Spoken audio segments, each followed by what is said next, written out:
Okay. Hello, everyone. Our goal today is to look at how we measure raw and adjusted gender wage gaps using the labor force survey here in Canada.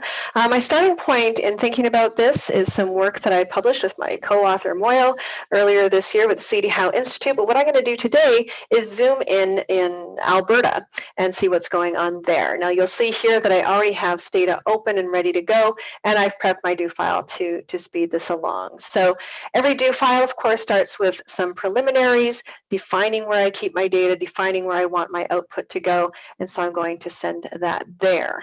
I'm going to be using the 2019 Labor Force Survey. Here I've taken all the monthly files and appended them together nicely to go ahead and bring those all in at once. And what I want to focus on today are those individuals who are working full-time. They're in that core age group, and they're working in the private sector in Alberta. And so that's what all of this code here is getting at for us. I also want to just make sure that we get rid of anyone who's typically para-public employees so that we can really focus in on that private sector. So that's going to do that for me there. And then I create a set of variables that I'm going to be using in the regressions and whatnot below. The key one here is a dummy variable for female. It's going to be equal to 1 when someone in my data set is female and 0 when they are identifying as male. Now, we're going to have a whole bunch of other variables here that we're going to account for. But the first thing to do is just say, well, how different are wages for men and women in Alberta? And for that, we can create a very simple table here with average wages. So in 2019, men on average were earning $35.63, while women were earning just over $28 here. So then we want to think about, well, what kind of characteristics might account for these types of wage differences? Often people pursue higher education for the sake of earning higher wages down the road. But when we look at the education levels of men and women, here I've created a bit of a bar chart with all of these different categories. You can see that women in Alberta tend to be much more educated than men. So these dark bars here at the top are looking at those portion of women that are earning a bachelor's degree or more, okay, and that is much larger than it is for men here. For men, you see a lot more, finishing at high school as their highest degree. And so that's clear in the data that women on average tend to be more educated than men in Alberta, okay? So then, one of the big factors that we know from the literature matters a lot is what type of industry people are working in. And so here in this big chunk of code, I've looked at the industry codes that are available in the labor force survey, grouped a few of them, and then created a bar chart that describes how men and women are distributed across these industries. And what we see here is that women have a large share of employment in things like health and social services, the service sector, working in retail, where men tend to be working in the mining, oil and gas industries and in construction here, as well as wholesale trade, transport and warehousing. So you can imagine that wages in some of these industries here, like oil and gas, tend to be much, much higher than some of the wages that you would find in retail. So that's going to help us understand why it is there's this big gap between men and women in their average wages, okay?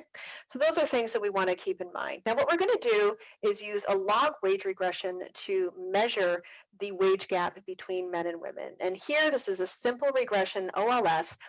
Log wages are the dependent variable, and our only variable here is this female dummy variable. Noticing, of course, that with any Statistics Canada survey, we make sure we use those weights that are available so that we're representing the population and not just, we don't have a simple random sample here. Okay, when we run that, what we see from this regression, this coefficient, is telling us that roughly women on average are earning almost 24% less, so 23.8% less than men are in the sample of people from Alberta. Okay, so what we want to do is say, well, how much do other factors matter? These are different groups on average. What can we say about that? So we'll create an adjusted wage gap. An adjusted wage gap just says, let's look at that same wage gap, but control for some things. Let's account for some things. So here we're going to look at, the age groups. Maybe men and women are different ages when they're in the labor force in Alberta. Whether or not you're married or having young kids might matter for what you're doing. And then obviously these education levels will play into your wages. So let's account for those. And when we do that, we see that the wage gap actually increases. Here's our regression results from this, okay, adding in some control variables. Women here appear to be earning almost 25% less than their male counterparts on these dimensions. Okay, so men and women with similar levels of education, for example, women are earning less than men by about 25%. So then we can go back and say, well, what about different job characteristics, right? We knew that men and women are in these different industries, they're in different occupations. Here I've included some variables for whether or not you're covered by a collective agreement with a union. And tenure is reflecting your seniority with your current employer, how long you've been there. So let's account for those kinds of things. And what we see is that gap actually gets much smaller, but it's still pretty substantial here. So that gap, adjusted for what industry and occupation you're working in and these other factors, is now looking like it's just under 15%. Now, I do remind people that this is not reflecting preferences. Sometimes people say things like that. Well, women just prefer to be in these other occupations. I might prefer to be an NBA player, but there's constraints that are, preventing me from getting there. I'm 5 feet tall and very uncoordinated. By a similar kind of consideration, you might think many women would prefer to be in some of these oil and gas industry type jobs, but there's something out there preventing them from taking them. Maybe the shift work is not compatible with their families.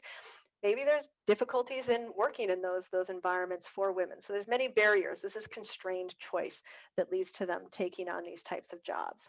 But overall, when we sort of bring this all together, to think about what kind of gender gaps there are in Alberta, we see that, that raw gap is fairly large. It was just about 24% there, even larger when we account for things like education and try to compare on that, men and women on that kind of level.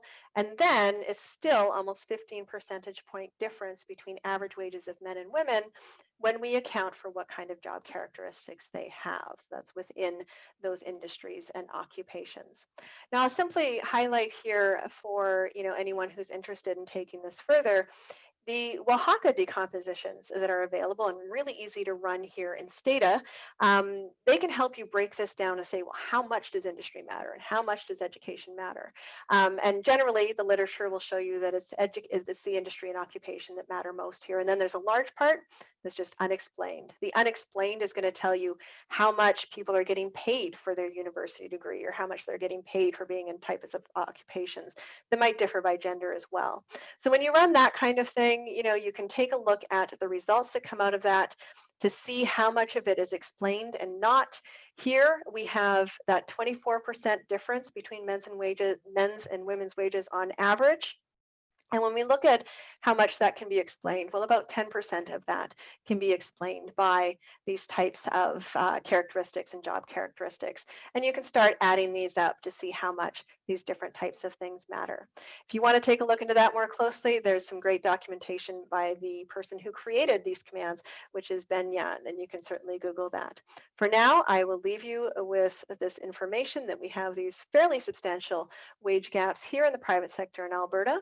And hopefully this can help you get into the labor force survey and start measuring those out for yourself.